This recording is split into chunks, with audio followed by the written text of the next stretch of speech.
வருங்காலத்துல பூமி மக்கள் வாழ தகுதியில்லை இடமா மாறக்கூடும் என இஸ்ரோ தலைவர் சோம்நாத் தெரிவிச்சிருப்பது அதிர்ச்சியை ஏற்படுத்தி இருக்கு. சமீப காலமா ஆண்டுக்கு ஆண்டு புவி வெப்பமடைதல் அதிகரிச்சுட்டே வந்துட்டு இருக்குங்கிறது நம்ம அனைவரும் அறிந்த ஒன்று. இந்த நிலையில எதிர்காலத்துல மக்கள் உயிரினங்கள் வாழ முடியாத அளவுக்கு பூமியில வெப்பம் இன்னும் அதிகரிக்க கூடும்னு விஞ்ஞானிகள் சில பேர் தெரிவிச்சிருக்காங்க. கூடவே அதிக வெப்பம் காரணமா உலகத்தினுடைய சில பகுதிகள் வாழ தகுதியற்றதாக கூட மாறும் என விஞ்ஞானிகள் எச்சரிச்சிருக்காங்க.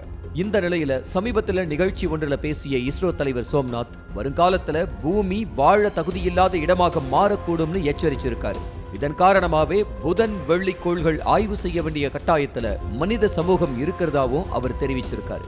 அது மட்டும் இல்லாம வெள்ளிக்கோள் பூமிக்கு அருகில் இருந்தாலும் கூட அங்க போறது ரொம்பவும் சவாலானதா இருக்கும்னோ, பூமியை விட 100 மடங்கு அழுத்தம் அங்கு இருக்கும்னோ இஸ்ரோ தலைவர் சோம்நாத் தெரிவிச்சிருக்காரு.